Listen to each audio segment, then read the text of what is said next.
Bonjour. Alors aujourd'hui, je vais vous parler de quelque chose qui s'appelle la force de traction médulaire. Je ne sais pas si vous en avez déjà entendu parler, mais moi, j'ai découvert ça quand ma chienne a eu un problème. Et donc, je vais vous en parler pour que vous soyez vigilants afin que ce problème ne vous arrive pas. Donc, la force de traction médulaire, ça correspond à la différence de tension entre la structure osseuse, par exemple la colonne vertébrale, et les tissus mous, c'est-à-dire par exemple la moelle épinière. Moi, en tout cas, c'est ce problème-là que ma chienne a eu. Ce problème de force de traction médulaire, ça peut toucher aussi bien l'être humain que nos animaux, en particulier les chevaux ou les chiens de grande race, à croissance particulièrement rapide. Mais toutes les espèces peuvent être concernées.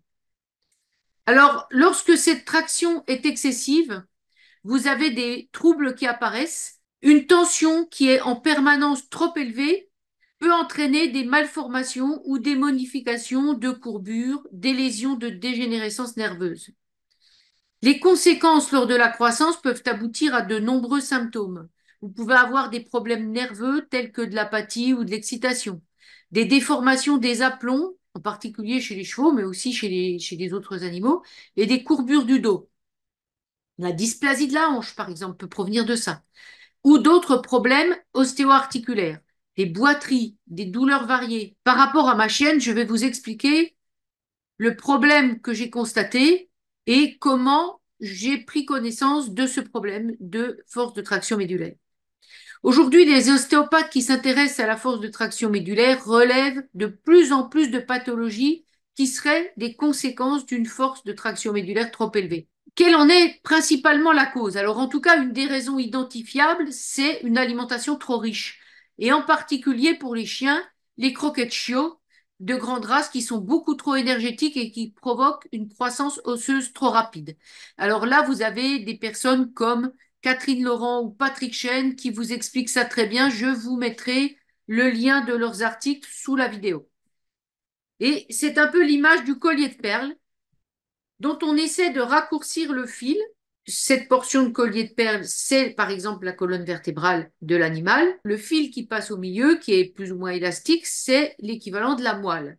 Eh bien, si la croissance osseuse grandit plus vite que la moelle ne peut s'étirer, ben ça fait ça. Voilà.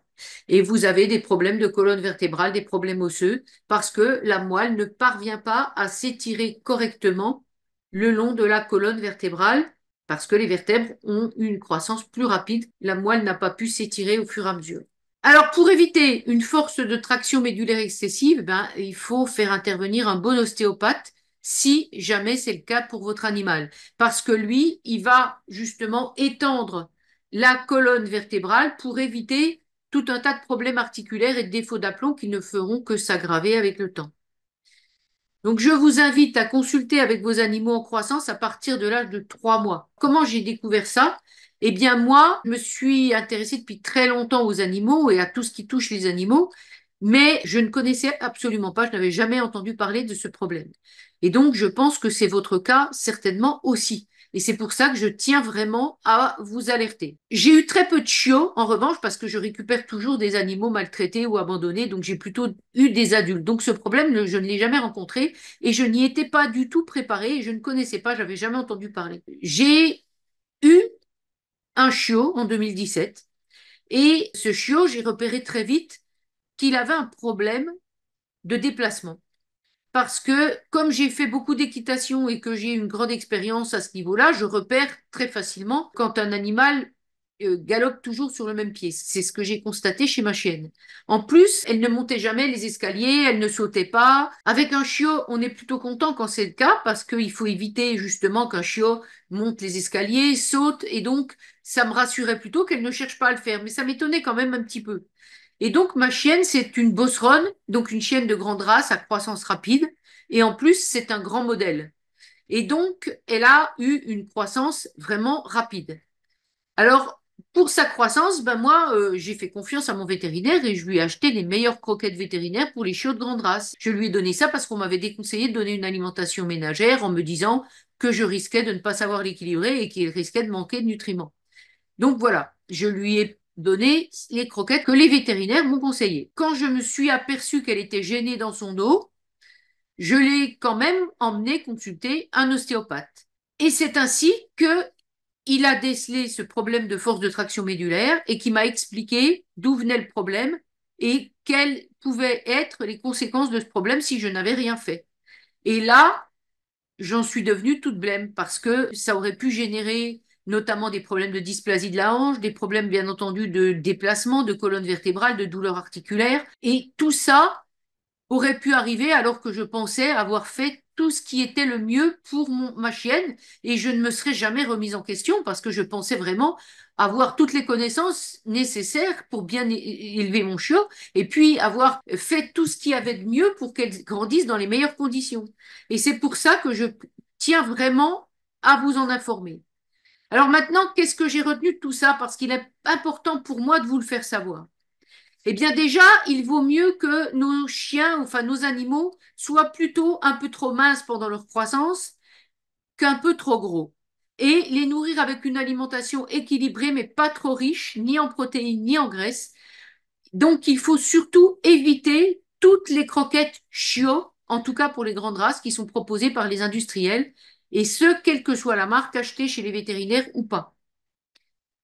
Ensuite, il est important de consulter un ostéopathe durant la croissance de votre chiot pour qu'il puisse tout de suite corriger cette anomalie si jamais elle est présente, avant que les conséquences puissent être beaucoup plus graves. Autre chose, il faut être vigilant et repérer toute anomalie durant la croissance sans penser que ça va s'arranger avec l'âge parce que c'est rarement le cas. En général, c'est plutôt l'inverse. Et puis, restez toujours sur vos gardes devant les conseils de professionnels, même s'ils ont une blouse blanche.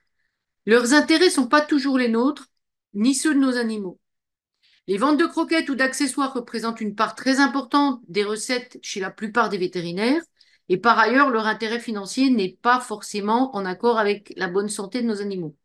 Même s'il ne faut pas mettre tout le monde dans le même panier, je suis bien d'accord avec ça. Il y a des vétérinaires tout à fait intègres, honnêtes et tout ce qu'on veut. Maintenant, attention, parce que les vétérinaires sont souvent formés au niveau de l'alimentation par les fabricants de croquettes, et donc ils répètent ce que les commerciaux leur ont expliqué. Donc, attention à tout ça. Soyez méfiants, vérifiez les informations, prenez plusieurs avis pour les choses importantes. Écoutez votre intuition, écoutez votre animal, observez-le, cherchez son intérêt. Cherchez aussi l'intérêt de celui qui vous conseille, encore plus que ses compétences supposées.